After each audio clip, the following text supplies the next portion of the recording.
Bersama dengan saya, Sonia Indra, yang akan menjadi moderator selama 2 jam ke depan. Nah, hari ini spesial banget karena adalah seri webinar terakhir dari rangkaian seri webinar AI dan manusia. Acara ini diselenggarakan oleh Program Studi Teknik Elektro dan Program Internet of Things Fakultas Teknologi Industri Universitas Kristen Petra yang didukung oleh keluarga alumni Petra atau Kanitra dan Office of Institutional Advancement Universitas Kristen Petra. Nah, ini saya mau absen dulu nih Bapak Ibu yang masih antusias mengikuti seri webinar ini dari pertama hingga seri terakhir pada sore hari ini. Silakan bisa memberikan reaction di kolom chat. Siapa nih yang masih semangat nih untuk belajar sampai hari terakhir pada sore hari ini? Silakan bisa berikan reaction di kolom chat maupun di Oke, ada Pak Salomon yang masih semangat belajar. Ini Bapak Ibu yang bertanya-tanya kapan sih materi yang sifatnya praktek. Nah, hari ini adalah spesial banget buat Bapak Ibu karena kita kan lebih banyak prakteknya ya untuk materi kali ini karena kita akan membahas tentang bikin proyek mini dengan AI. Jadi ada ide-ide kreatif tanpa harus bisa coding. Kita bisa belajar dengan melalui materi-materi pada sore hari ini yang disampaikan oleh pembicara yang juga keren. Tapi sebelum itu, marilah kita mulai webinar pada sore hari ini dengan berdoa. Doa akan saya pimpin secara Kristiani. Tuhan Yesus, terima kasih karena atas anugerah-Mu Engkau telah mengumpulkan kami di seri webinar terakhir ini dari rangkaian seri webinar AI dan manusia kolaborasi masa depan. Tuhan berkati dan sertailah kami agar kami dapat mendengarkan materi pada sore hari ini dengan baik dan juga berkatilah pembicara kami yang akan membawakan materi sehingga kami dapat memahami apa yang disampaikan oleh pembicara pada sore hari ini. Berkatilah juga teman-teman kami yang belum bergabung, kiranya Engkau selalu menyertai mereka. Amin. Sebelum saya mengenalkan siapakah pembicara kita pada hari ini, 2 orang nih ya, khusus untuk pertemuan terakhir hari ini ada 2 orang spesial yang akan jadi pembicara. Izinkan saya untuk share screen. Seperti biasa, peraturan selama webinar dan sesi tanya jawab berlangsung. Saya awali dulu dengan membacakan susunan acara pada sore hari ini. Akan dimulai dengan pembacaan peraturan webinar, lalu pembacaan peraturan sesi tanya jawab, pembacaan CV pembicara, dan akan dilanjutkan dengan materi.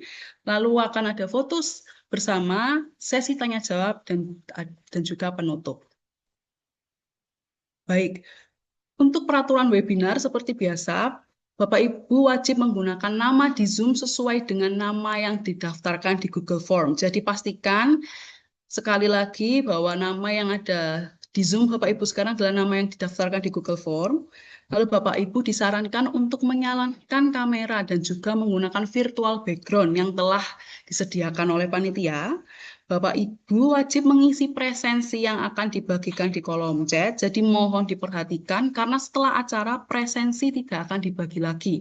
Dan presensi ini akan dibuka hingga pukul 5 sore waktu Indonesia Barat. Jadi silakan diperhatikan kolom chat. Terlebih lagi Bapak Ibu yang mau mendapatkan sertifikat nih, karena kami akan membagikan sertifikatnya berdasarkan daftar hadir dan bagi Bapak Ibu yang telah mengikuti 4 kali pertemuan. Dan juga Bapak Ibu diharapkan untuk mengisi link evaluasi yang akan di-share menjelang akhir acara, karena akan ada hadiah spesial bagi Bapak Ibu yang mengisi link eval dan akan diundi dari kami OIA via Roleh. Oke, sekarang peraturan selama sesi tanya jawab tidak ada banyak perubahan dari seri-seri sebelumnya. Bapak Ibu yang akan bertanya secara langsung wajib untuk raise hand, menyebutkan nama terlebih dahulu, dan Bapak Ibu dimohon untuk mengajukan satu pertanyaan saja mengingat waktu yang terbatas. Dan untuk Bapak Ibu yang hendak bertanya via kolom chat, mohon untuk mengirimkan pertanyaannya dengan format menyebutkan nama terlebih dahulu, lalu menyebutkan pertanyaannya. Dan apabila ada pertanyaan yang intinya sama dengan pertanyaan sebelumnya akan kami lewati. Kami juga membuka kesempatan bagi Bapak Ibu yang tidak berkesempatan untuk bertanya pada sore hari ini dan mungkin kayak kepikiran pertanyaan, setelah sesi acara kami akan membuka Google Form dan memfasilitasi Bapak Ibu yang punya pertanyaan. Oke, nah tanpa berlama-lama lagi saya akan mengenalkan siapakah pembicara spesial kita pada sore hari ini. Yang ada dua nih ya, khusus di pertemuan terakhir ini spesial buat Bapak Ibu ada dua pembicara. Saya akan memperkenalkan ada Bapak Petrus Santoso, Master of Science. Beliau adalah seorang seorang AI Integration Facilitator dan juga dosen di Data Science dan Practical AI Instructor. Beliau menyelesaikan S2-nya di jurusan Telematics di Twente University Belanda. Beliau saat ini sedang melakukan riset di Secure Protocol for Agentic AI dan beliau memiliki ketertarikan bidang riset di IoT, AI, dan cyber security. Lalu pembicara kedua kita pada sore hari ini ada Bapak Henry Koswanto, Magister Teknik. Beliau merupakan seorang Digital Innovation Coach, dosen in Information System, dan No-Code Development Specialist. Beliau menyelesaikan pendidikan S2 di jurusan Robotics di Institut Teknologi 10 November, Surabaya. Saat ini sedang melakukan riset di Autonomous Electric Vehicle, Robotics, dan Education Technology, dan memiliki ketertarikan bidang riset di Education Technology dan Robotics. Tanpa berlama-lama lagi, saya persilakan untuk Pak Petrus sebagai pembicara kita pertama pada sore hari ini. Silakan Pak Petrus bisa share screen. Iya, terima kasih Bu Sonia. Sebentar, saya share screen dulu. Oke, kelihatan ya. Ya, sudah terlihat Pak. Terlihat, suara saya jelas didengar. Sangat jelas Pak Petrus Oke, suaranya. terima kasih atas waktunya ya. Selamat sore ya, rekan-rekan semua. Terima kasih atas antusiasmenya sudah bergabung dengan webinar. Jadi nggak terasa ini yang ke-6 ya. Benar Pak, Keenam, sudah yang jadi keenam ini. sebagai penutup, jadi kita akan konklusinya bagaimana gitu ya, apakah AI itu penting tidak dan sebagainya. Nanti mungkin bisa bisa diskusi ya. Oke, topiknya jadi di sini kita ngomong bikin proyek mini dengan AI. Jadi ini seri webinar ini ya, topik besarnya kan kolaborasi masa depan AI dan manusia gitu ya. Nah, coba kita masuk dulu. Jadi bikin proyek mini dengan AI ya. Nah, disebutkan juga kita punya ide-ide apa maunya bisa bikin ide-ide kreatif tanpa harus bisa coding. Nah, tapi sebelum kita lebih lanjut, ini pembukaannya ya. Kita ini ya sebetulnya ada bad news, ada good news gitu ya. Nah, tapi sebentar, mungkin sebelum saya ngomongkan bad news, good newsnya, kita coba sedikit pembukaan dulu ya, aktivitas awal ya. Nah, di layar mungkin sekarang terpampang Mentimeter ya, jadi ini untuk mengumpulkan respon dari peserta gitu ya. Jadi kalau semisal tadi itu ya, ke proyek mini tanpa bisa coding, ide-ide kreatif tanpa harus bisa coding, kira-kira apa yang terlintas di pikiran Anda? Nah, silakan mungkin bisa masukkan join ke Mentimeternya ini. Saya lihat sudah ada 13 orang yang join ya. Nah, silakan langsung aja. Nah, boleh nih ada yang enak gitu ya. Silakan, boleh. Apalagi mungkin ada yang apa yang terasa, ada yang pikiran Anda ini ya, kira-kira. Silakan, 22 orang tapi yang masuk baru satu kata. Ayo silakan, seru. Ya, ada lagi. Enak, seru, canggih, ya positif semua ya. Menarik, fleksibel, asyik, mutakhir, healthy, nah, nggak ribet, robot, AI, ngurangin pekerjaan. Nah ini ya, ngurangin pekerjaan, menarik. Memudahkan semua orang, adventure, tidak ribet. Ya, eh, ada lagi mungkin ngurangin pekerjaan, membuat manusia malas. Nah, tidak perlu expert. Hmm, ya. Nah, masih belum ada yang apa kembar ya. Memudahkan semua orang. Ancaman. Nah, ini ya. Ngurangin pekerjaan, ancaman, menyederhanakan pekerjaan, belajar algo, canggih alat. Ya, oke. Simple. Ya, jadi kita lihat ternyata komentarnya sangat beragam. Nah, tapi mungkin sambil ya ini mungkin saya biarkan jalan sebentar ya. Sambil ini ya, saya lihat sebagian besar di sini ini komentarnya cukup positif ya. Ya, jadi komentar yang apa tidak butuh expert dan sebagainya itu nggak tahu itu bisa positif bisa negatif ya. Hmm, tapi ada juga itu ya membuat manusia malas. Ada komentar yang mungkin nah ini berarti nggak perlu dong ya karena mengubah nilai seni. Nah jadi ya malah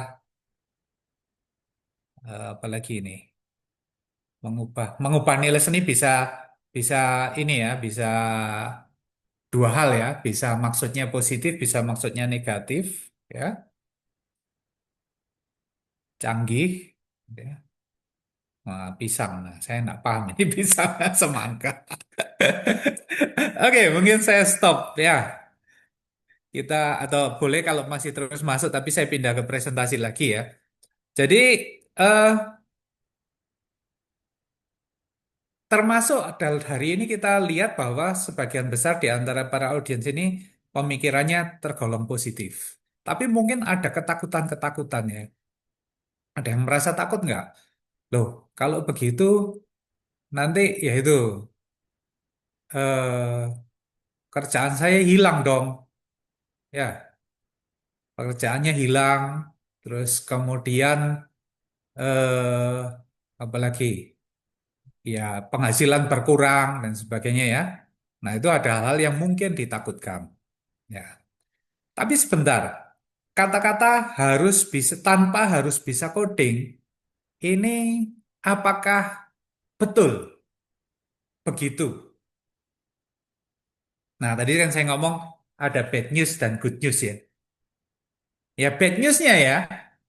Ya, sebetulnya ya, kalau dikatakan tanpa harus bisa coding, ya itu mungkin untuk hal-hal yang sederhana gitu ya.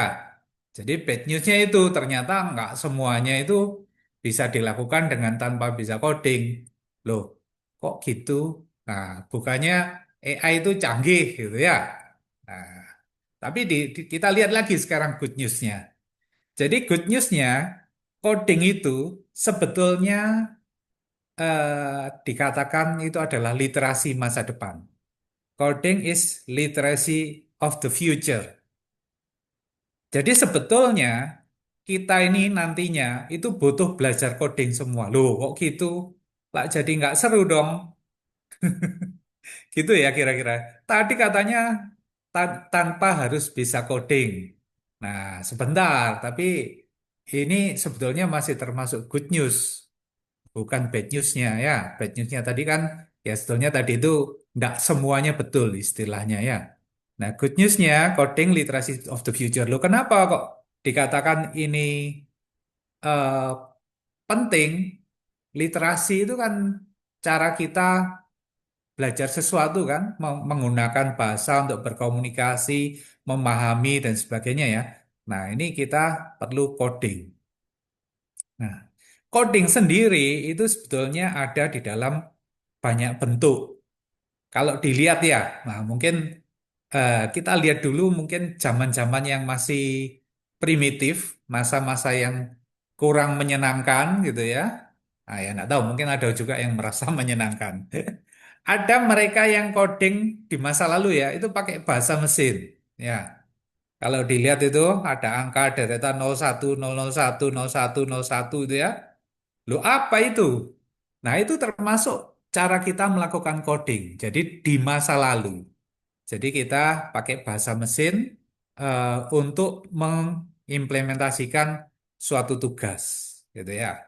Jadi angka-angka itu merepresentasikan tugas-tugas tertentu. Apa, misal diminta menjumlah dan sebagainya. Lebih jauh pakai bahasa yang mungkin singkat-singkat itu kan pasti ruwet ya. Di sebelahnya itu ada bahasa assembly. Mungkin ada yang pernah tahu ya. Tapi kalau nggak tahu, ya itu dilihat, oh ya kira-kira masih bisa dimengerti ya.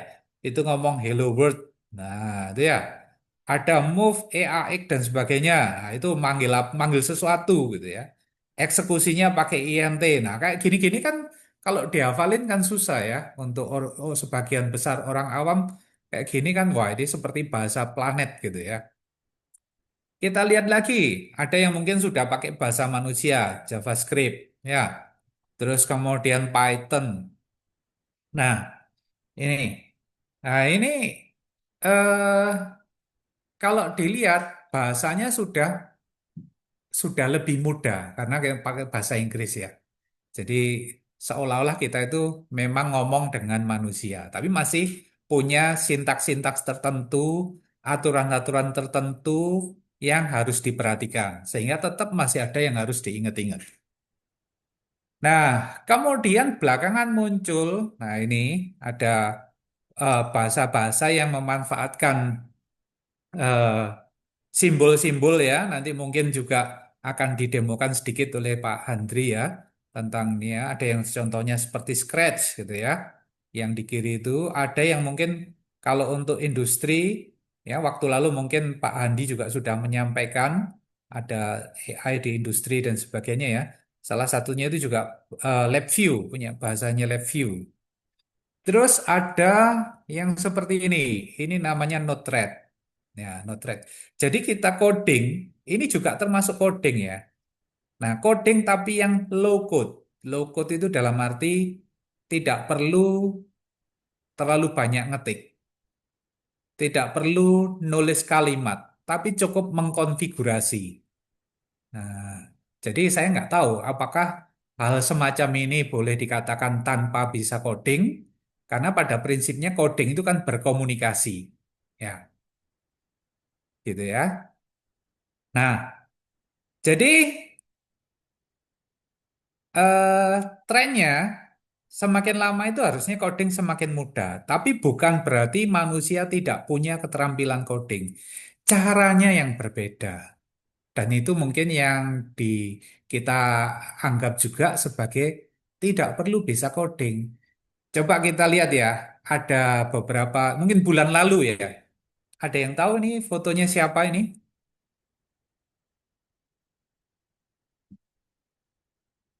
Ada yang pernah lihat atau nggak familiar? Ya, tapi sebetulnya di situ petunjuknya ada ya di situ ya. Nvidia ya, ini Jensen Huang ya. Jensen Huang tadi dia CEO-nya Nvidia. Jadi dia di suatu wawancara di mungkin acara TV ya dengan Perdana Menteri Inggris tuh ya. Dia ngomong itu ya. Now, all of a sudden, there is a new programming language.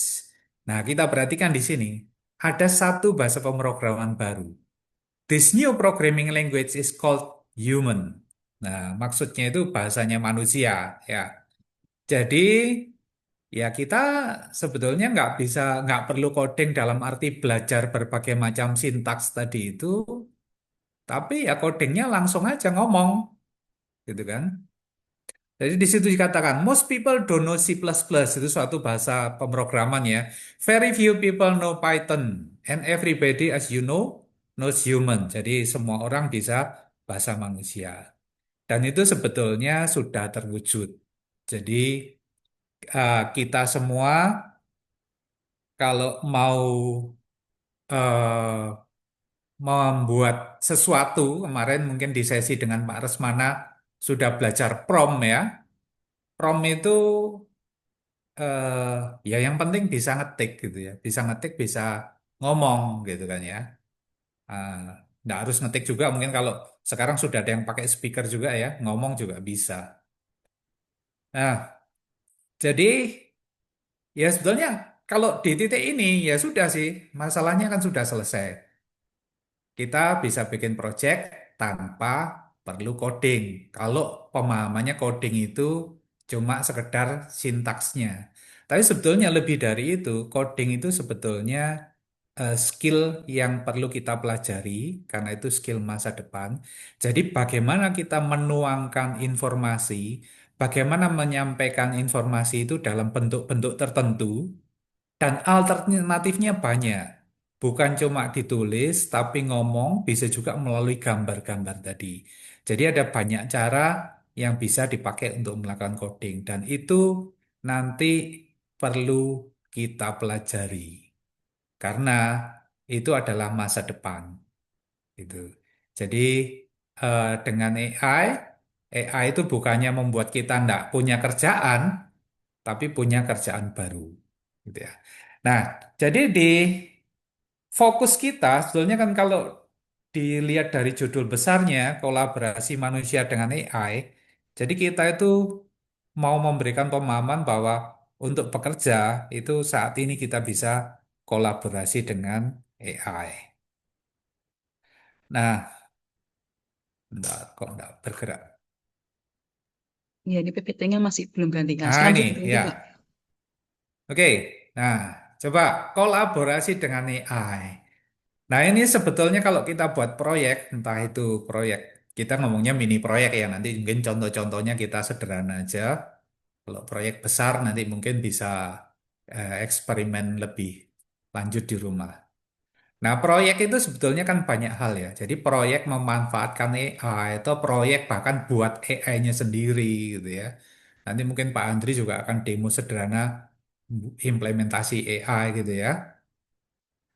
Nah, jenisnya coba kita lihat. Ini yang mungkin bisa saya klasifikasikan ya. Ada yang namanya prompt-based collaboration. Waktu itu Pak Resmana nggak tahu, sudah belajar prompt macam-macam ya.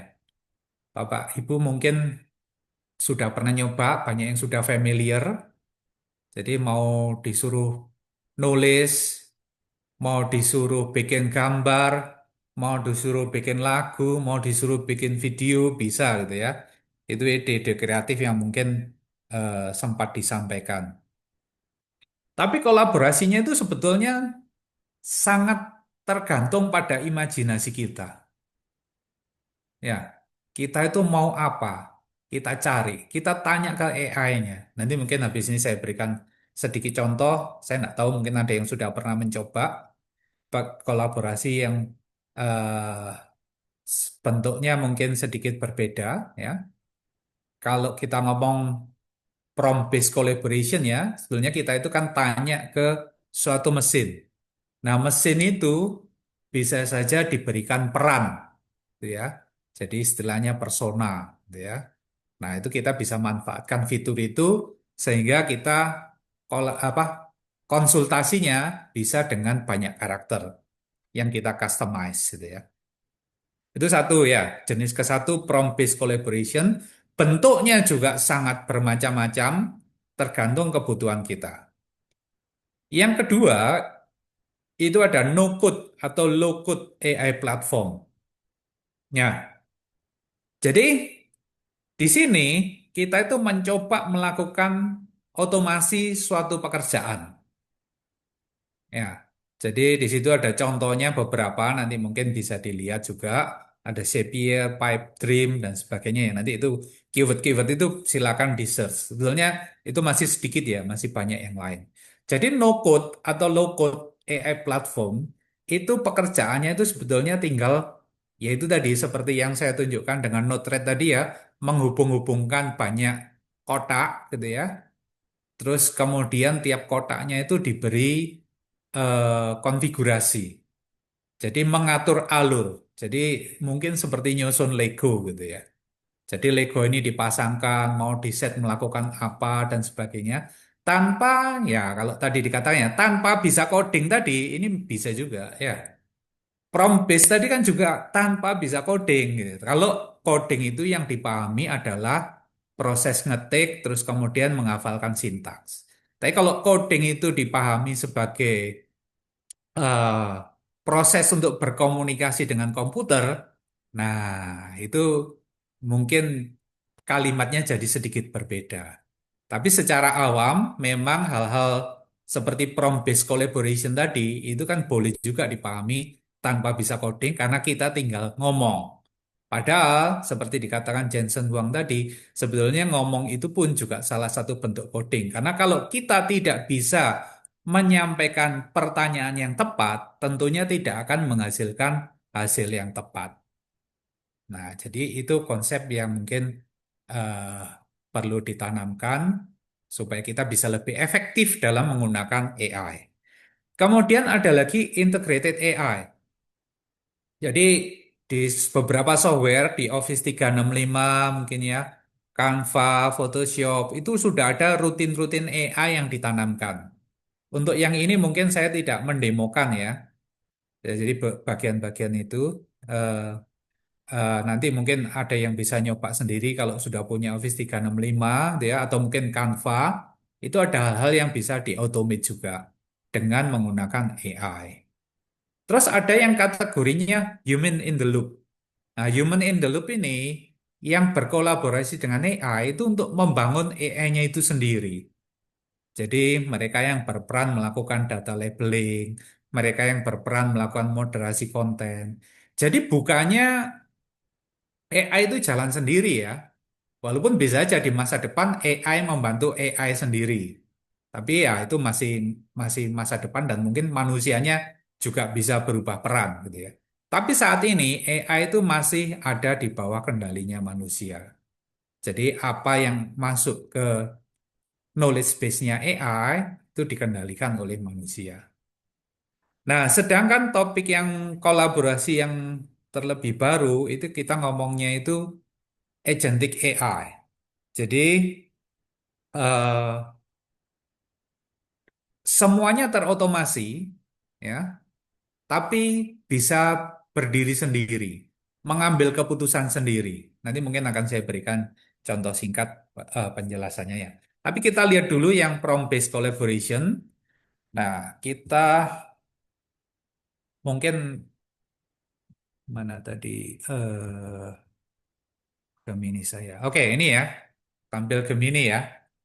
Nah, ya sebetulnya bisa aja pakai yang lain, ChatGPT dan sebagainya ya. Nah, saya yakin sebagian besar di antara Bapak Ibu ini pasti sudah pernah nyoba. Rasanya nggak ada ya. Ada tidak yang nggak pernah coba pakai game ini? Nggak ada ya.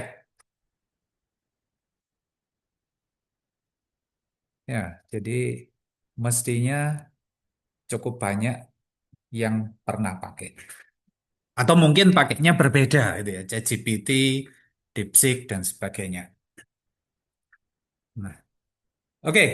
Nah, eh, mungkin ada usulan. Mau buat proyek apa? Ayo, open suggestion. Silakan, mungkin bisa diketik di chat. Pengen pengen bikin apa ya? Mungkin tentunya ya tergantung waktu ya. Jadi Silakan Bapak Ibu yang punya silakan. ide Mungkin punya ide bisa mau buat ramaikan proyek apa kolom gitu ya. chat. Ini menarik. Proyek bisnis kuliner yang laris. Jadi, nah kalau mestinya Bapak Ibu kan sudah punya kira-kira tahu ya arahnya saya mau kemana ya. Jadi proyek bisnis yang lain boleh juga memberikan ide ya. Nah, nanti saya pilih salah satu. Tapi kalau cuma satu ya kita pilih satu ya. Nah, katakanlah proyek bisnis kuliner yang laris ya. Waktu kemarin kan ngomongnya tentang ide kreatif ya. Nah ini buat game Pac-Man. Pengembangan laboratorium untuk peminatan biomedik. Ya, game Pac-Man. Nah, bisa nggak itu dimintakan ke Gemininya? Tentunya bisa. Ya, sekali lagi tergantung bagaimana kemarin kita belajar promptnya itu. Tapi sebetulnya cepat atau lambat, Bapak Ibu itu tentunya akan kita kalau ngomong sama seseorang kan biasanya terus tahu perilakunya kan. Bagaimana semisal mungkin kalau anak-anak itu bagaimana caranya ngerayu orang tua minta uang saku. Ya, mungkin pertama gagal, kedua oh harus begini, harus begitu. Nah, akhirnya berhasil. Nah, seperti itu juga. Jadi kalau kita ngomong dengan AI, kita cepat atau lambat juga akan belajar apa yang supaya kita bisa mendapatkan apa yang kita inginkan. Ya, jadi semisal eh kita apa tadi? Yang pertama tadi apa? Buat bisnis kuliner, bisnis kuliner yang lain. Nah, kita bisa aja ngomong, hai, hai, bisa coba berikan ide bisnis kuliner yang menarik. Nah, gini kan, kalau gini-gini kan bisa, kecepatan ngetiknya. Nah ini kan bisa aja ini ya. Ah, dia brainstorming ini mungkin bisa dibaca detail atau kalau kita ngomong, coba pilihkan satu yang menarik dan kemungkinan besar laris. Nah, gitu kan, seperti ngomong biasa. Nah, ya, sulit menjamin kelarisan. Nah, tapi ini ya, terus dia ngomong makanan sehat dan diet personalisasi. Wah, ini betul juga ya. Kalau nggak salah, Pak Handri itu juga ini ya, pelanggan ini Pak ya. Betul nggak Pak? Pelanggan nggak ini? Makanan diet. Nah, atau mungkin ada di antara Bapak Ibu yang juga pelanggan. Nah, terus coba bagaimana sih eh, cara implementasinya? Apa yang pertama harus saya lakukan? Nah, dia nanti bisa, dia akan jawab terus gitu ya. Jadi kita tanya apa gitu ya. Nah, ini melakukan ini. Kalau semisal kurang jelas, dia ditanya lagi gitu ya. Kalau ada istilah catering diet keto, mungkin ada yang tahu keto, ada yang enggak. Apa sih keto itu? Ya tanya aja gitu ya. Nah, dari sini kita itu bisa punya business plan dan sebagainya. Bahkan kalau perlu diminta untuk bikinkan dokumen business plan, semisal untuk pendanaan dan sebagainya, itu mungkin dilakukan. Asalkan kita cukup tekun eh, mempelajari bagaimana bertanyanya. Nah, itu eh, contoh gampangnya ya. Nah, ini boleh nggak ini dikatakan ini tanpa harus bisa coding? Nah, tentunya kan sekedar ngomong gitu ya. Nah, tadi ada yang mungkin kaitannya dengan bikin game gitu ya. Bikin game Pac-Man. Kita mungkin punya pertanyaan lain. Nah, mungkin biar nggak kacau, ups, kita buat new chat ya. Nah, jadi chat lain. Saya mau buat game Pac-Man. Ya, katakanlah ini nggak bisa merogram ini ya. Bagaimana cara buatnya? Nah, bisa tanya kan? Nah, konsepnya begini, bla bla, langkahnya begini, pakai Scratch, Pygame dan sebagainya ya. Mungkin terus, nah dari sini kan tentunya kita kan kalau ngomong Scratch, Scratch itu apa? Python itu apa?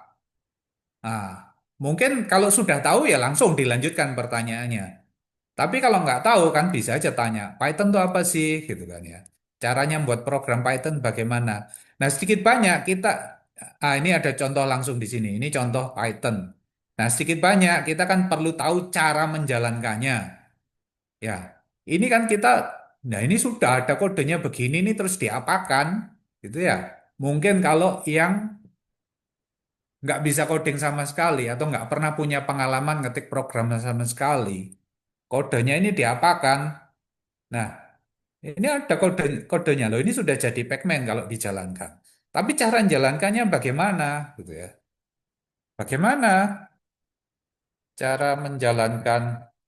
kode Python tersebut. Nah, ini soal Python ya, ini tinggal diikuti. Jadi kita nggak tahu apa yang perlu dilakukan.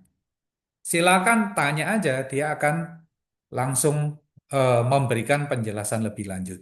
Jadi karena itu boleh dikatakan lah, ya itu tadi ya, nggak bisa coding, ya oke. Tapi sebetulnya itu sudah sebuah langkah-langkah coding karena kita menyusun cara kita bertanya, ya, untuk menghasilkan hasil yang kita inginkan.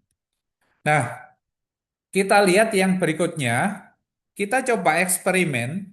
Jadi eh, kan AI tadi itu kan berperan sebagai konsultan kita. Kita akan ngomong dan sebagainya di situ ya. Terus dia akan eh, me, apa namanya? Menjalankan atau melaksanakan apa yang kita inginkan. Nah, kita bisa membuat custom konsultan. Jadi semisal custom konsultan itu kalau di Gemini namanya jam ya. Jadi ada caranya buat jam kita. Tapi cara sederhananya mungkin bisa saya tunjukkan juga melalui chat ini ya. Jadi katakanlah kita punya karakter berikut ya, persona karakter berikut ya. Semisal ini contoh ya, contoh ini boleh dicoba atau boleh mungkin punya ide lain. Semisal kita mau ngomong dengan Dokter Budi, ahli psikologi klinis yang belajar itu ya, macam-macam itu, terapi perilaku. Terus satunya lagi Alex, programmer yang usianya sekian gitu ya. Nah, itu punya eh, kekurangan itu ya, apa? Overthink dan sebagainya. Nah, kita bisa aja ya, ini langsung saya copy aja ya sebentar. Langsung saya copy atau mungkin bisa dicoba sendiri juga. Nah, kita bisa minta si Gemini atau ChatGPT atau yang lain itu ya, dapat chat baru. Nah, sebenarnya nggak bisa, sorry. Saya kopinya keliru.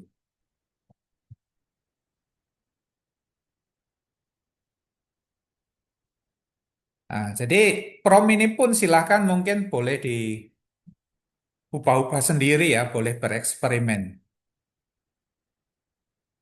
Nah, jadi ini sudah kita masukkan Dokter Budi dan Alex.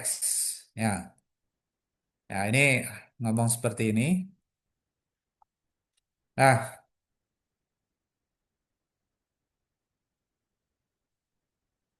jadi di sini kan kita ngomong ada Dokter Budi dan Alex ya. Nah, ini selamat datang Alex, saya Dokter Budi dan sebagainya. Ini kita bisa atur supaya si Alex ini bisa ngomong lebih lanjut. Kita beritahukan dia, silakan Alex. Nah, ini ya. Nah, ini dia bisa ngomong seolah-olah dia bercakap-cakap dengan Dokter Budinya. Nah, terus kita bisa memandu dia ya, atau kalau mau cepet ya langsung aja lanjut gitu. Jadi kita seolah-olah mendengarkan pembicaraannya orang ini ya. Nah, lanjut. Nah, jadi lanjut. Nah, ini dia akan ngomong juga gitu ya. Oke, saya mengerti penjelasan ini ya. Jadi seolah-olah ada percakapan-percakapan seperti itu. Nah, bayangkan kalau kita punya proyek ya, semisal proyek bisnis atau apa gitu ya. Mungkin kita buat peran ada manajer keuangan, mungkin ada marketing dan sebagainya, ya, tergantung tujuannya ya. Apa saja item-item yang diperlukan. Dan bukan tidak mungkin di masa mendatang itu kita itu hire pegawai itu adalah pegawai virtual, gitu ya.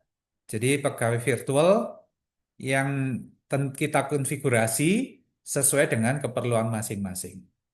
Nah, ini nanti akan masuk ke topik yang agentic AI tadi itu ya. Jadi kita bisa punya banyak AI yang saling berkomunikasi. Jadi kalau semisal kita punya proyek tertentu, mungkin kapan lalu Pak Citro ya salah satu alumni ya mungkin ini inisiatornya ini juga ya, webinar ini ya, datang tanya tentang bagaimana mengautomasi dan sebagainya ya. Nah, memang otomasi itu tahap tertentu gitu ya di dalam AI. Jadi bisa kita minta untuk melakukan tugas-tugas tertentu, menggantikan semisal seorang karyawan. Tapi lebih dari itu bisa saja semuanya itu berjalan secara otonomus. Nah, jadi dari contoh persona eksperimen ini, kita bisa aja membangun satu kantor yang isinya pegawai virtual, terus bisa saling berkomunikasi. Nah, nanti silakan mungkin bisa bereksperimen dengan Gemini atau yang lain ya. Jadi membuat chat-chat seperti itu. Nah, jenis itu masih yang prompt based. Oh, ini waktu saya kok rasanya cepat sekali ya. Tinggal berapa, Bu? Sudah hampir setengah jam ya. Ya, ini 10 menit lagi, Saya Pak. saya harus Untuk memberi bagi waktu dengan Pak Pak Handri. Andri ya. Iya. Nah, nah, berikutnya lagi ini otomasi. Nanti ini contoh aja nanti silakan mungkin bisa dicoba sendiri ya. Ada otomasi jadi semisal ini kalau diomong nggak pakai coding, ya bener nggak pakai coding, tapi tetap ada pekerjaan yang perlu dilakukan.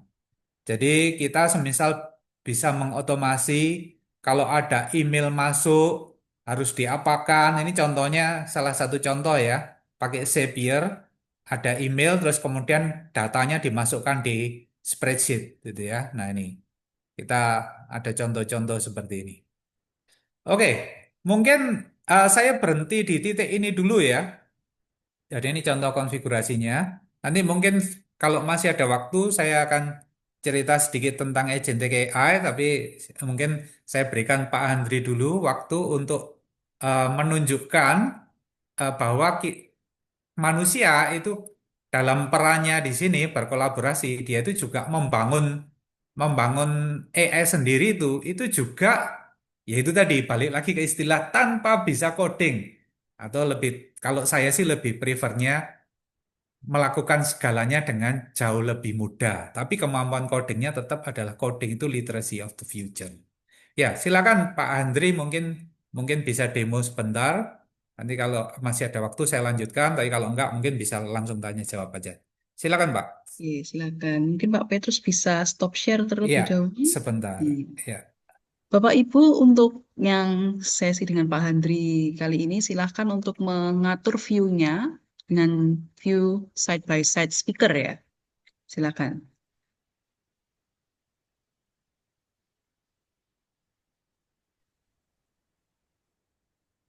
Oke, baik Bu Sonia bisa langsung ya. Ini saya pakai Bapak Ibu selamat sore. Terima kasih sudah hadir bersama kami. Ya, kami pada dasarnya untuk sharing aja ya ke Bapak Ibu. Jadi hari ini sore sudah hari Jumat begitu ya. Benar ya hari ini hari Jumat ya. Mungkin besok mau weekend ya. Kalau berat-berat rasanya kurang elok ya. Kita sore ini kita mau sharing aja. Bapak Ibu tadi sudah banyak dengan Pak Petrus yang nukut sebenarnya saya setuju sekali ya bahwa coding itu literasi zaman sekarang dan zaman masa depan. Ya, cuman saya akan sederhanakan saja.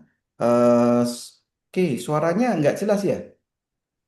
Kalau di saya terdengar sangat jelas, Pak Oh, Handri. jelas. Mungkin dibesarkan Pak Tri ya, speakernya. Begitu. Nah, Bapak Ibu, kami sebelum saya demo, saya share sedikit ya bahwa kami berdua, saya dengan Pak Petrus, untuk saat ini dipercaya sebagai fasilitator coding kecerdasan artifisial. Kalau Bapak Ibu pernah mendengar program prioritas pemerintah, program prioritas pendidikan tentang coding kecerdasan artifisial, UK Petra turut ambil bagian sebagai fasilitator di beberapa kota nantinya ya. Jadi coding KA itu, KA ini bahasa Indonesianya AI ya, kecerdasan artifisial, ini sudah bukan menjadi barang yang baru lagi, tetapi menjadi satu kewajiban buat Bapak Ibu memperkenalkan mungkin dengan putra-putrinya, mungkin dengan anak didiknya, itu hal yang sekarang itu mulai diwajibkan tapi pelan-pelan agar tidak kaget. Kenapa? Karena beberapa negara tetangga itu sudah jauh di depan daripada kita. Kalau kita tidak memulai, mau kapan lagi begitu. Nah, hari ini saya banyak demo saja melengkapi dari Pak Petrus. Saya akan izin share screen ya Bapak Ibu. Saya menggunakan dua device sebentar. Ini di satu device saya akan share screen untuk coding yang tadi sudah dijelaskan oleh Pak Petrus.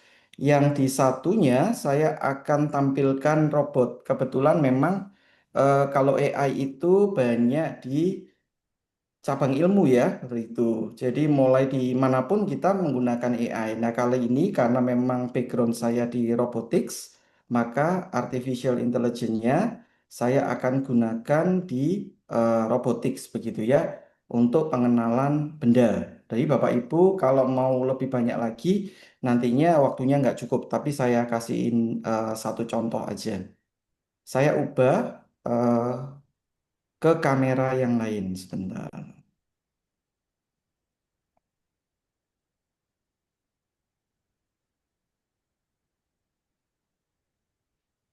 Oke, sudah terlihat ini Pak Handri sekarang. Oke, apakah sudah terlihat? Kemudian saya akan share screen untuk screen saya satunya. Mohon maaf, ini agak lambat begitu. Apakah terlihat dua screen? Ya, sudah terlihat. Ya, saya akan kasih contoh Bapak Ibu. Jadi kalau kita lihat di screen saya yang satu, ini ya, ini tangan saya. Ini pada dasarnya sebuah robot ya. Nanti saya akan arahkan ke robotnya. Tapi sekarang karena saya membutuhkan pencahayaan, karena memang contohnya adalah untuk image recognition. Nah, image recognition ini sebenarnya AI-nya di mana? AI-nya itu di cloud, di server begitu ya. Nah, servernya tidak di Indonesia gitu. Ya, saya akan tunjukkan begitu. Eh, ini yang di layar saya satunya, saya akan coba tutup. Nah, ini kan kalau kita lihat ini scratch pada dasarnya Bapak Ibu. Saya gedein ya. Oke, ya, kita lihat. Kemudian saya akan tunjukkan eh, ini warna biru begitu ya. Ini blok warna biru. Saya akan tunjukkan saya tekan spasi begitu ya. Saya akan tunjukkan sebentar. Terlihat ya, itu take foto, jadi diambil fotonya, kemudian di countdown, maka dia akan dikenali. Itu warna blue, begitu ya. Terkadang karena memang ini hubungannya dengan server, maka itu ada perlu waktu untuk mengirimkan dan diambil kembali datanya, hasil keputusannya. Sekarang saya akan kasih warna merah. Ini warna merah. Yang tadi biru, begitu ya. Kita lihat classification type-nya untuk data recognition itu resultnya blue. Saya tutup dulu. Sekarang saya tekan space lagi. Awalnya kan masih ada sisa ini warna merah, tapi kita lihat awalnya biru, kemudian berubah jadi merah, begitu. Eh, ini sebenarnya ada pergerakan ya. Di robot ini ada pergerakan. Saya coba angkat sedikit ya kameranya. Nah, itu ada pergerakan. Sekarang saya akan ubah jadi biru. Ya, ini saya pakai dua contoh aja. Pada dasarnya kita bisa yang lain-lain begitu ya. Oke, sekarang saya close begitu ya. Kemudian saya akan tekan lagi spasi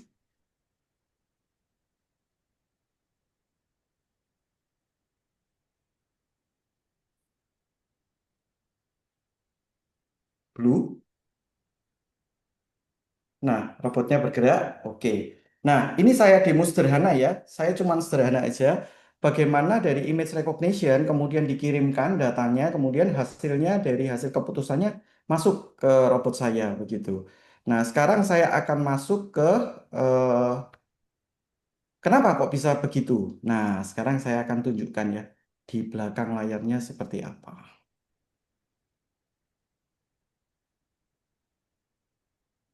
Jadi pada dasarnya kodenya ini sebenarnya ini juga coding juga, tapi bentuknya visual gitu ya, blocky istilahnya. Saya akan ambil ini adalah AI, saya klik AI, kemudian kita juga bisa speed recognition begitu ya untuk pengenalan angka, gambar dan sebagainya. Saya edit. Nah, pada dasarnya AI itu membutuhkan data. Dia ini bisa pinter karena Bapak Ibu memberikan data. Datanya dari mana? Sekarang saya akan kita lihat ya. Ini sedang pembelajaran. Nah, ini kan ada banyak data ini. Semakin banyak data yang kita berikan sebagai dalam tanda kutip makanan untuk AI, untuk dia itu belajar, maka semakin pintar si AI ini. Sekarang saya akan saya tutup dulu, saya hilangin semua. Oke. Kemudian ini saya hilangkan semua. Oke, ini kita sudah habis ya. Sekarang saya kasihin warna, katakanlah saya mau warnanya eh, kuning, Bapak Ibu ya. Saya kasih warna kuning. Oke, silakan mau bentuknya seperti apa. Kemudian saya kasihin, enggak apa-apa, ini nanti bisa kita ganti namanya yellow. Ini kita kasih nama gitu ya. Kemudian saya kasih belajar. Oke, data satu sudah masuk. Kita kasihin bentuk-bentuk yang berbeda. Data 2, data 3, data 4, semakin banyak semakin bagus. Kemudian saya akan ubah tadi apa? Biru. Oke, sekarang saya nggak mau red, tapi saya akan kasih blue. Data 1, saya ubah lagi. Data 2, sorry, ini ada tangan saya, ini membuat interferensi. Data 2, data 3,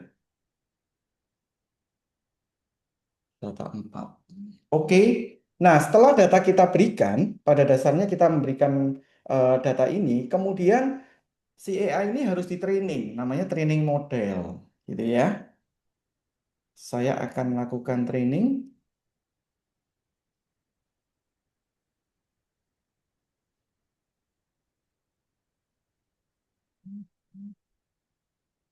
Oke, kita akan coba apakah berhasil.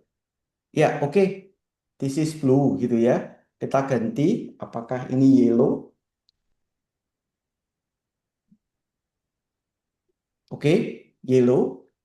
Kita ganti lagi. Saya tumpuk begitu ya. Apakah kembali ke blue? Berapa persen kecocokannya biru dengan yellow? Oke, yellow 0,97%, sedangkan kecocokannya data dengan biru itu 98%.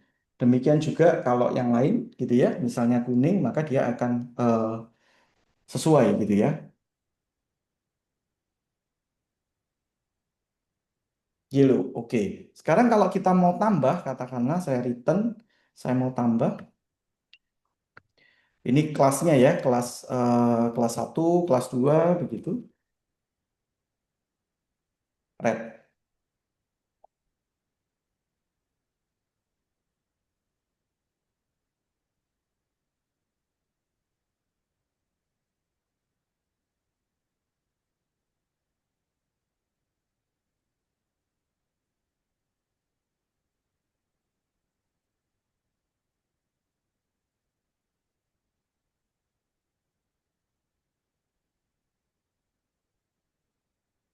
Red gitu ya.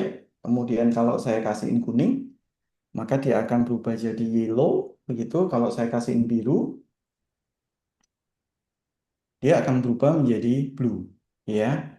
Bapak Ibu, mungkin selama ini Bapak Ibu membuat ChatGPT misalnya bukan menggunakan ChatGPT, kemudian pada awal Bapak Ibu menggunakan, rasanya jawabannya itu masih agak bombastis dan agak ngawur gitu ya.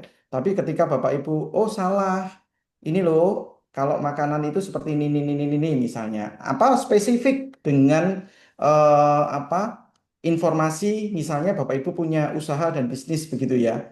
Nah, bisnisnya kan punya Bapak Ibu. Ketika kita mau konsultasi atau istilahnya itu bincang-bincang dengan ChatGPT, maka saya akan memasukkan data-data perusahaan itu gitu. Agar dia itu semakin pintar, terus kemudian pada saat kita diskusi, maka dia lebih mantap. Semakin banyak data yang kita berikan, maka semakin oke. Ya, ini saya sudah selesai. Kembali lagi bahwa saya sudah training, saya akan masukkan sebenarnya ini juga program ya, meskipun saya tinggal drag and drop begitu ya. Jadi kalau saya ambil tadi kan ini red katakanlah, kemudian saya ambil jika gitu ya, memang bahasanya sederhana, jika begitu ya, ini saya copy aja,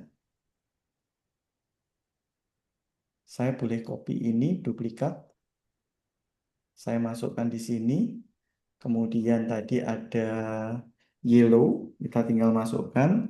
Maksudnya apa? Jika ada string red gitu ya, dia akan memunculkan kan si AI ini akan memberikan hasil ya dari picture recognize tadi akan memberikan hasil apakah red, apakah yellow, apakah blue. Nah, jika hasilnya yellow terus ngapain? Nah, misalnya robotnya kita suruh gerak gitu ya. Kita tinggal masukkan kata kanan Y-nya saya buat -61 begitu. Oke, maka dia akan ini kita akan coba begitu ya. Sekarang warnanya biru.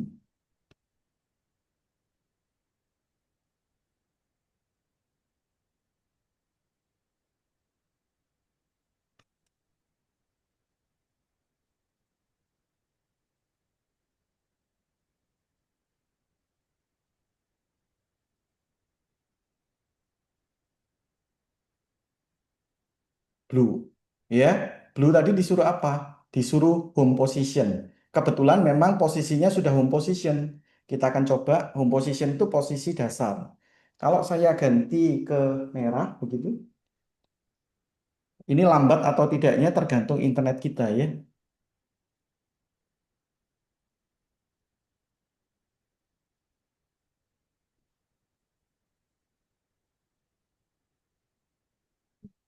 Dia akan ke red gitu ya.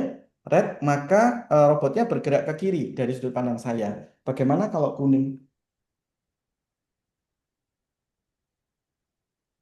Saya tutup dulu, saya kasihin perintah, saya suruh kenalin dulu apakah benar yellow. Kadang-kadang bisa gagal Bapak Ibu, tergantung pencahayaan yang kita berikan, apakah memenuhi dia untuk merecognize begitu ya.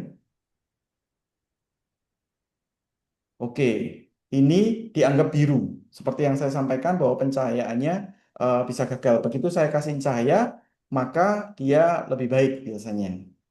Oke, demikian yang bisa saya demokan Bapak Ibu untuk AI sederhana. Ya, saya akan kembalikan ke Pak Petrus. Terima kasih. Oke, terima kasih Pak Handri. Ya, oke. Nah, itu tadi kalau mungkin kita review sedikit ya apa yang sudah kita lihat. Kita sudah ngomong tentang prompt-based collaboration, kita ngomong tentang no code tadi itu yang sebelum Pak Andri tadi ya, itu kita melakukan automation terhadap AI. Sedangkan yang integrated AI itu tidak kita demokan. Terus kemudian human in the loop itu yang dilakukan Pak Andri barusan.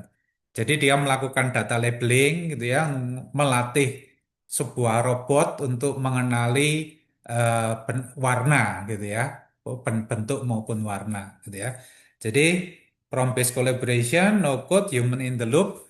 Nah, terus kemudian yang terakhir saya mau bicara itu adalah tentang agentic AI, yaitu sebuah sistem AI yang tersusun dari kumpulan agent otonomus yang mampu melakukan pengambilan keputusan dan bertindak secara independen untuk mencapai tujuan tertentu. Jadi kita bisa saja memerintahkan si AI ini untuk melakukan sesuatu, terus dia bekerja secara otonomus untuk mengerjakan apa yang kita minta sampai tujuannya tercapai. Gitu ya, jadi arsitekturnya bisa seperti ini dan ini sekarang ini masih dalam proses pengembangan dan ke depan mungkin akan jauh lebih luar biasa gitu ya. Dan termasuk juga bisa kolaborasi multiple AI agent. Sama seperti tadi kita punya multiple AI persona. Nah, jadi sebagai contoh mungkin nanti mungkin bisa coba dipahami, dicerna sendiri ya. Jadi semisal kita mau menyelesaikan masalah pelanggan terkait pesanan, ini mungkin call center gitu ya. oh barangnya kok belum nyampe. Nah, si AI agentnya itu melakukan apa, toolsnya apa, dan sebagainya, itu bisa dilakukan secara proaktif gitu ya. Jadi bisa seolah-olah mandiri gitu ya. Tapi tetap kontrolnya nanti bisa ada ke manusia. Tapi saya nggak tahu, mungkin apakah suatu saat AI take controls, nah kita nggak tahu. Tapi sebagai penutup, saya mau menyampaikan juga bahwa masa depan itu bukan tentang AI menggantikan manusia. The future isn't about AI replacing humans, but humans empowered by AI achieving more. Tapi manusia itu bisa mencapai hal yang lebih baik diberdayakan dengan menggunakan AI. Kira-kira itu apakah tepat waktu atau kelewat mungkin ya? Saya kembalikan ke moderator. Terima kasih. Terima kasih Pak Handri dan Pak Petrus untuk materinya yang sangat amat insightful. Waktunya agak kelebihan dikit, cuma nggak apa-apa Pak. Yang penting materinya tersampaikan dengan baik. Oke, mungkin kita akan mendalami lagi tentang materi pada hari ini melalui sesi tanya jawab ya Bapak Ibu. Tapi sebelum itu mari kita untuk saling, bukan saling ya, bisa membuka kamera untuk bisa foto bersama. Sebelum kita ke sesi yang juga cukup ditunggu-tunggu sepertinya sesi tanya jawab untuk diskusi lebih lanjut. Silakan Bapak Ibu untuk bisa open cam, kita foto bersama terlebih dahulu. Oke, sebelum kita masuk ke sesi tanya jawab, silahkan bisa open cam dan mungkin sambil dipikirkan ya kira-kira mau tanya apa nih? Apakah ada yang membuat penasaran? Silakan nanti bisa raise hand atau bisa nanti tulis pertanyaan di kolom chat. Oke, silakan bisa open cam. Oke, ada 2 slide saja, Bapak Ibu. Oke, siap-siap ya. 1, 2. Oke, tahan sebentar. 1 lagi. 1, 2. Oke, ternyata masih ada 3. Berarti ada 1 slide lagi. Ya, oke. 1, 2.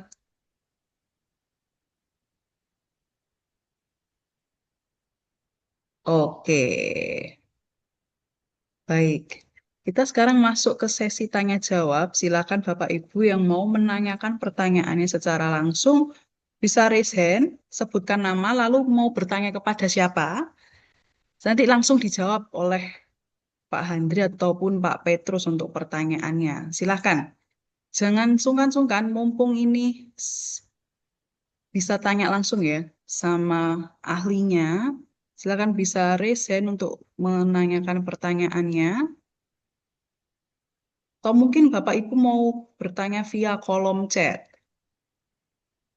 Silakan, saya sambil melihat siapa tahu ada Bapak Ibu yang mengangkat tangannya langsung ya. Sebentar.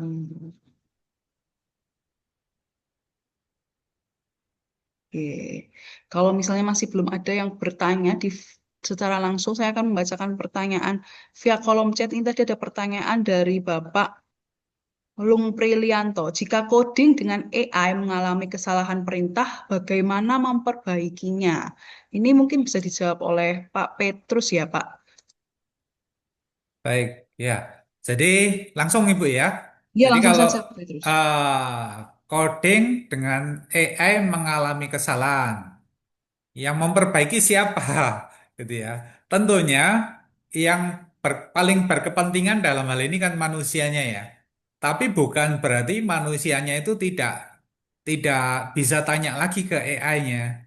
Jadi bisa aja mungkin kalau si AI itu memberikan jawaban ya, terus kemudian kita coba, loh masih salah. Nah, kadang terjadi juga gitu ya. Loh nggak begini, tapi maunya begitu. Nah, kesalahan itu bisa terjadi penyebabnya macam-macam gitu ya. Jadi bisa jadi apa yang diberikan oleh AI itu menggunakan perangkat yang versinya berbeda, ya, mungkin bahasa bahasa versi sekian dengan bahasa versi sekian, atau memang mungkin ada kesalahan kondisi-kondisi tertentu, atau mungkin ada hal-hal yang di luar apa yang masih belum disampaikan. Jadi bisa saja gejalanya disampaikan ke AI, dia akan coba bantu jawab. Nah, biasanya jarang ya tentunya pernah kejadian tetap belum ketemu karena memang tugasnya mungkin tidak tidak bisa dilakukan gitu ya. Itu mungkin terjadi. Tapi kalau semisal tugas itu bisa dilakukan, biasanya cepat atau lambat itu akan terselesaikan. Jadi sebagai contoh, eh, saya kan juga coding sekarang-sekarang ini kan juga sudah mulai dibantu dengan AI ya. Jadi nggak seperti dulu lagi. Dulu kalau, nah terutama mencari kesalahan ini pekerjaan mencari kesalahan bagi seorang eh, programmer itu adalah pekerjaan yang cukup berat gitu ya. Karena kadang salahnya sedikit itu mikirnya lama karena nyarinya lama gitu ya. Mungkin salah spasi atau salah koma dan sebagainya itu bisa lama karena salah sintaks. Nah, dengan adanya AI karena AI itu mesin, dia kerjanya kan jauh lebih cepat. Jadi semisal kodenya sama masih salah, semisal eh, ya tinggal diberikan aja kodenya ini masih salah, ngomongnya gini. Dia akan membantu menemukan gitu. Jadi eh, AI bisa membantu juga. Nah, kalau gitu nanti lama-lama kita kan tergantung tergantung pada AI ya. Ya tergantung kita juga. Kalau kita punya sikap yang positif, tentunya bisa aja kita tetap berusaha untuk mencari masalahnya karena namanya kolaborasi ya. Sama seperti kalau kita kolaborasi dengan rekan kerja kita, tentunya kan kita kadang juga ada porsi kerjanya ya. Bukannya kita, oh ini salah, coba kamu kerjakan. Oh ini salah, coba kamu kerjakan. Nah, kan enggak. Kalau gitu juga kan ya lama-lama peran kita akan lebih sedikit. Tapi tetap kita bisa mengambil peran dan itu meningkatkan kemampuan kita kalau kita juga aktif untuk mengambil peran. Tapi sekali lagi AI bisa membantu supaya kita lebih produktif. Saya rasa itu ya. Oke, terima kasih Pak Petrus jawabannya. Semoga Pak Lung Brilianto pertanyaannya menjawab ya Pak ya. Oke, ini ada yang mau bertanya secara langsung. Saya mempersilahkan untuk Ibu Olivia Theodore bisa open mic dan juga bertanya. Halo, selamat sore. Makasih Bu Sonia. Dan sore juga ke Pak Petrus dan Pak Handri. Mohon maaf saya izin off cam karena sambil jaga anak ini. Iya, Eh, silakan. saya mau tanya, cuma mungkin terkesan awam banget nih. Jadi mohon maaf kalau terdengar aneh. Jadi saya tuh penasaran, jadi ingin belajar bahasa coding meskipun versi sederhana seperti yang dijelaskan Pak Petrus dan diperagakan Pak Handri. Cuma yang saya selama ini bingung itu, kita ini kan selalu terbantu dengan app karena untuk apa ya, substitusi ketidakmampuan saya ataupun orang-orang lain yang nggak ngerti bahasa coding kayak orang-orang IT. Nah, sedangkan ketika akhirnya saya merasa, jadi saya masih ragunya gini Pak, misalkan saya punya ide brilian di kepala, setiap kali saya mau wujudkan karena saya tidak punya kemampuan IT tanda petik manual, saya pakai app-app ini, terus akhirnya terwujud. Saya bingungnya kan semua app ini tadi nyambung ke server luar dan sebagainya. Berarti ide kita sebrilian apapun sudah terbaca oleh app apapun itu yang dimiliki perusahaan itu dong, Pak. Yang saya bingung apakah itu ada apa ya, semacam etikanya, jadi mereka tidak akan menggunakannya atau mereka malah membocorkannya dulu ke tempat lain atau lain dan sebagainya. Saya membingungkan itu yang pertama. Atau memang sistemnya 50-50 ya, salahmu nggak bisa IT gitu, jadi dibagi dua. Atau ya tetap ide itu lebih berharga dari alat, karena kalau nggak ada idenya juga nggak jalan. Tapi kalau nggak ada EP tadi, bantuannya juga kita nggak bisa mewujudkan gitu kan Pak. Iya, jadi saya penasaran di masalah hak milik atau seberapa aman AI ini sekarang, apalagi untuk ide yang ya tanda petik bombastis gitu. Kalau untuk kerjaan sehari-hari kan jelas apa ya, premis umumnya dibilang kalau sangat membantu AI ini bukan meniadakan kita. Tapi untuk perwujudan tadi Pak, kalau misalkan misalkan kita selama ini ada rahasia dagang atau apa, ini kan jelas-jelas dari awal mulai sudah tidak menjadi rahasia dari bisnis plan dan segala tadi gitu Pak. Menurut Pak Petrus dan Pak Handri itu sebenarnya gimana ya? Itu eh, pertanyaan bonus dikit. Saya tertarik tadi disebut fasilitator KA. Terus Pak Handri kan sempat awalnya saya nggak ngerti ini kenapa sih ada kotak merah biru kuning gitu kan sebagai awam banget IT. Cuma saya baru agak paham. Oh, maksudnya kasih data banyak-banyak supaya si robotnya ini pinteran. Nah, saya juga penasaran apakah di Indonesia ini udah cukup banyak lowongan untuk kita yang tertarik untuk melatih si AI itu, Pak. Dan seberapa itu kita membawa manfaat untuk manusia atau justru merugikan karena saya membuat si AI ini semakin pintar ke arah tertentu gitu. Karena kan kita tidak tahu big picture-nya apa. Makasih Pak, demikian pertanyaannya. Wah, menarik banget di pertanyaannya Bu Olivia. Silakan nih Pak Petrus sama Pak Andri dulu yang mau ngejawab ini. Oke, Pak Andri mau duluan? Oke, terus nggak Monggo, apa-apa. gantian ya. Mungkin Oke, Pak tadi ya silakan Pak ya, Petrus. nggak apa-apa dah. Nah ini, pertanyaannya cukup detail ya. Ya semoga saya tidak lupa. Tapi nanti kalau ada yang lupa, tolong diingatkan. Ya. Nah, oke, baiklah. Mungkin yang pertama dulu ya. Jadi kaitannya dengan hak ya. Kalau kita pakai sesuatu, terus kemudian kita memberikan data, betul, data itu akan disimpan di server di sana. Atau mungkin ya tergantung tergantung ini juga ya term and condition dari program atau aplikasi yang kita pakai. Jadi ada yang menyatakan tidak menyimpan data, tapi ada juga yang ngomong menyimpan data. Jadi seperti Google dan sebagainya itu kita pakai aplikasi ya, sebetulnya email-email kita kan juga disimpan di sana. Dan itu untuk keperluan marketing kadang juga dimanfaatkan juga walaupun tidak ada informasi pribadi yang mereka ambil gitu ya. Itu term and condition yang mereka nyatakan. Jadi, apakah itu kemudian selalu ditepati? Ya tentunya kalau sebagai perusahaan, perusahaannya pasti menepati. Tapi kalau ada oknum, tentunya tidak akan ada jaminan gitu ya. Jadi, eh, apapun itu secara dasar seperti itu. Jadi setiap aplikasi, setiap program itu ada term and conditionnya. Jadi kalau kita memberikan informasi, ya kita harus baik-baik baca term and conditionnya. Sebagai contoh, ada yang mungkin tentang gambar gitu ya. Kita misal punya prompt buat ide gambar gitu ya. Gambarnya punya, hak ciptanya punya siapa? Kalau, nah itu ada jelas dinyatakan gitu ya.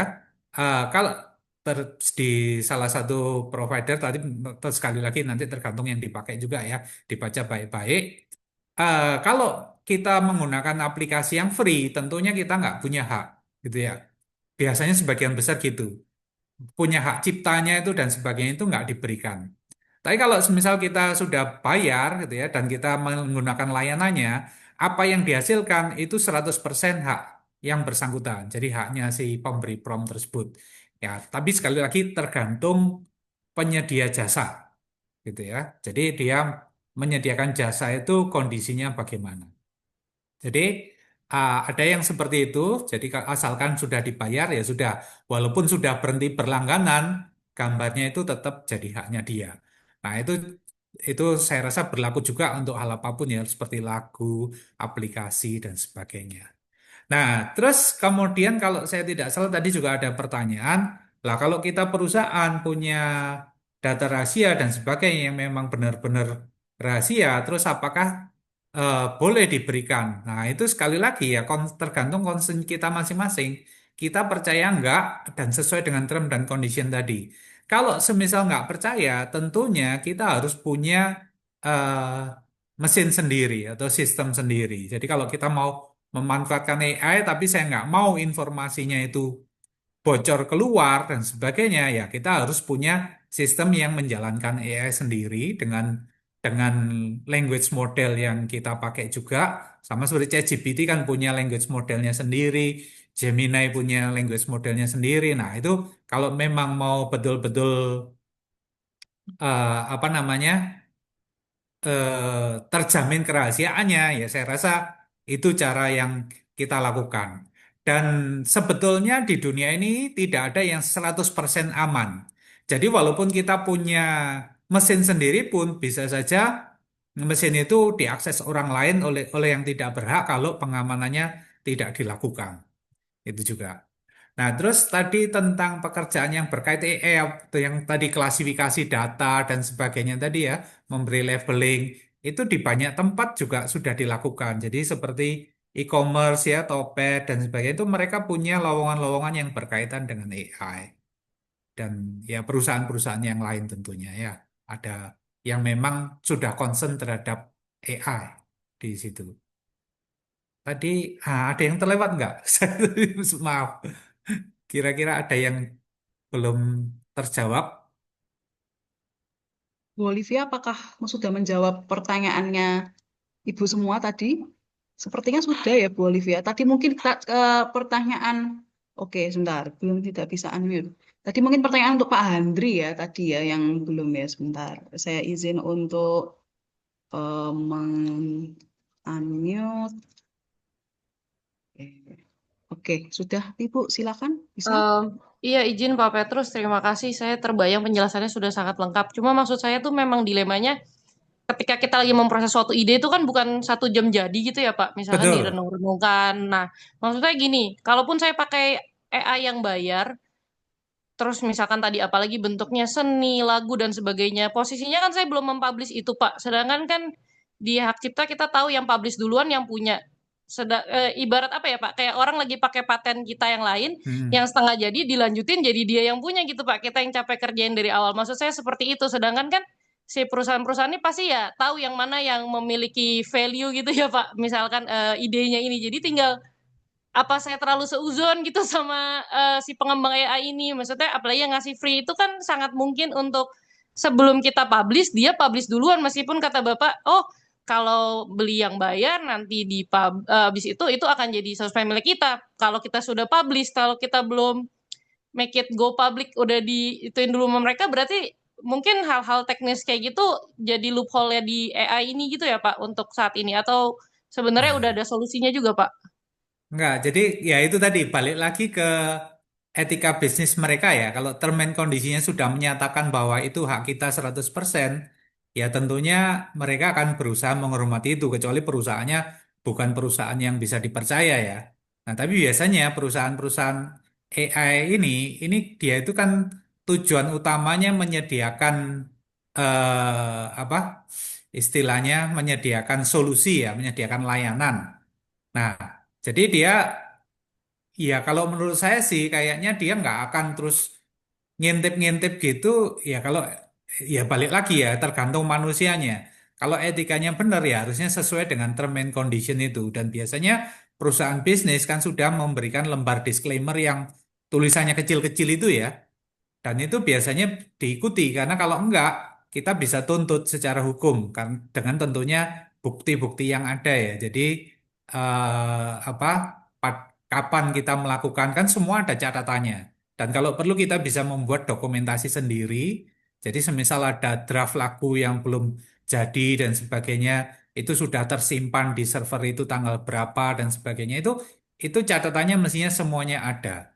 Kalau kita mungkin enggak takut nggak bisa diakses ya kita buat catatan sendiri dan itu bisa dijadikan materi kalau ada dispute ada perselisihan di kemudian hari ya. Jadi tapi ya itu balik lagi kembali kita harus baca term and kondisinya dulu apakah mereka memang benar memberikan hal tersebut atau berbeda karena mungkin tidak menutup kemungkinan ada perusahaan yang ada kondisi-kondisi tambahan gitu ya. Jadi mungkin ada yang mungkin masa berlaku sekian dan sebagainya itu silakan ya harus ditekuni sendiri bacanya karena biasanya tulisannya kan kecil-kecil itu. Kita harus hati-hatinya di situ. Gitu Ibu. Jadi Baik, kalau terima kasih banyak publish ya. itu publish Iya, masalah publish duluan dan sebagainya itu saya rasa nggak akan terjadi kalau term, term and condition-nya sudah jelas. Ya. baik siap. Makasih banyak Pak insight-nya Pak Iya. Petrus.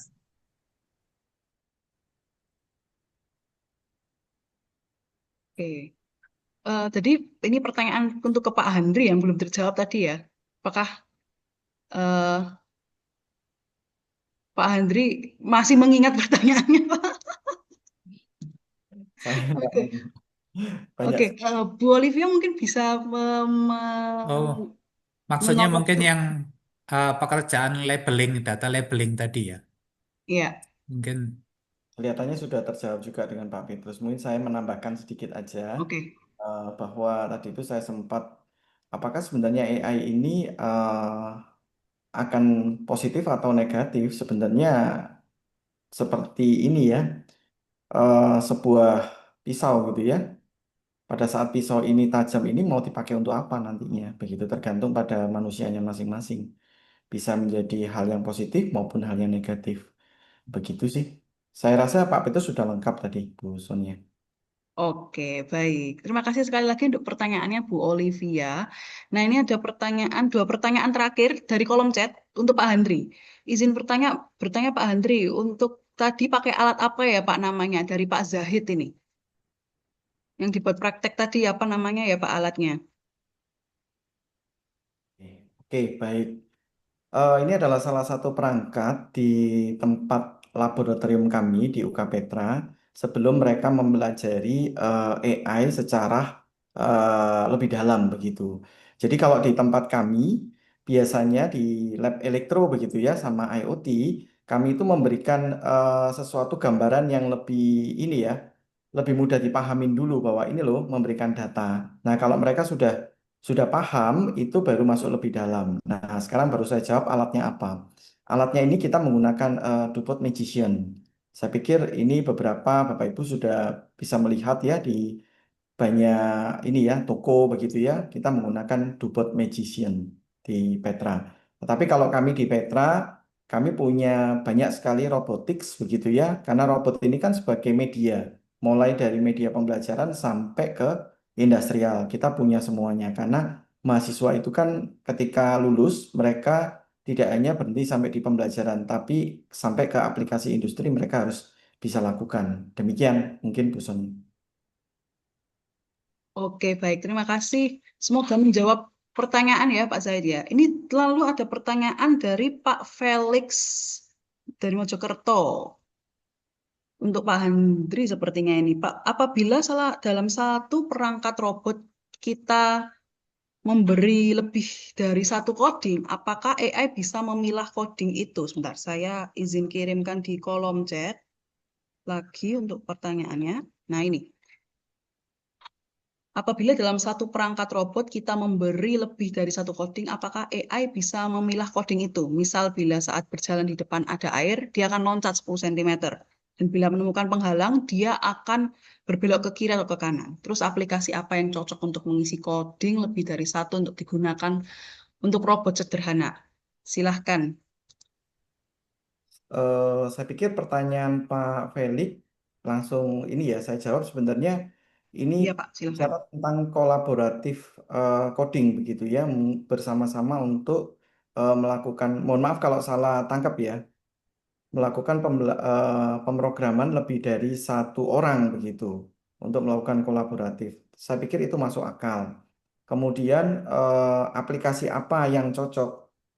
Sebenarnya kalau aplikasi ini kan aplikasi itu kan maksudnya bahasa pemrograman kelihatannya ya. Nah, bahasa pemrograman ini banyak sekali ya macamnya ya. Mulai dari scripting maupun yang block ya bentuknya visual. Nah, kalau yang orang orang awam begitu ya mengatakan bahwa yang block ini biasanya untuk anak-anak gitu. Karena Scratch begitu biasanya untuk anak-anak. Bapak Ibu jangan salah juga.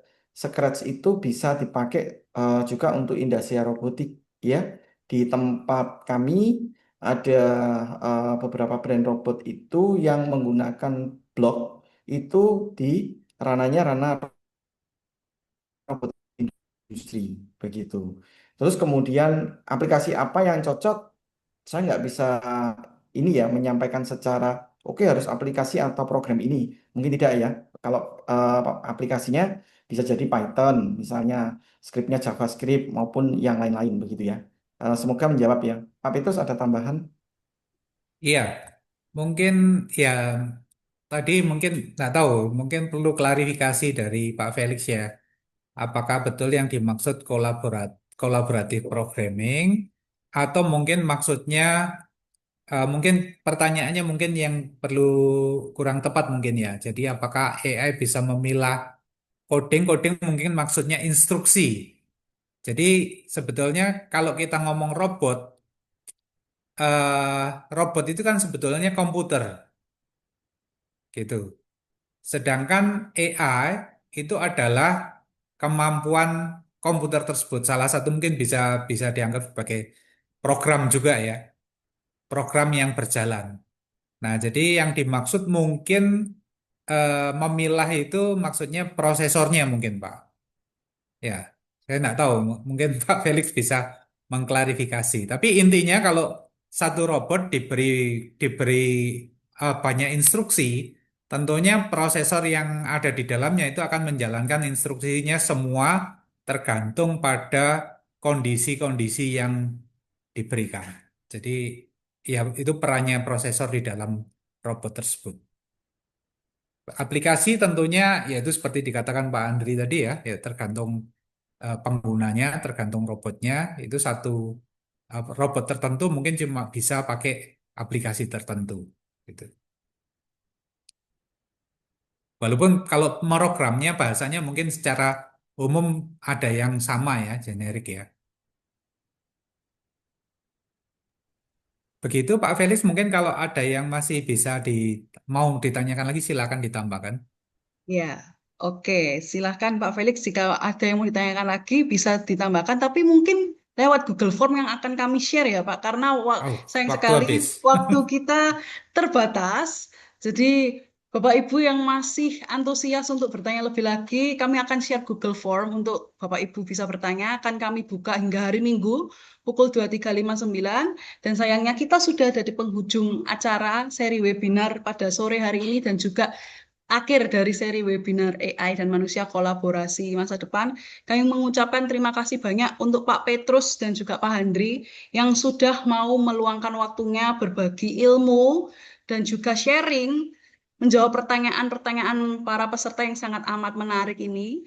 Saya juga mengucapkan terima kasih kepada program studi Teknik Elektro dan program Internet of Things Universitas Kristen Petra yang sudah menyelenggarakan acara seri webinar ini dan juga didukung oleh keluarga alumni Petra dan juga Office of Institutional Advancement Universitas Kristen Petra.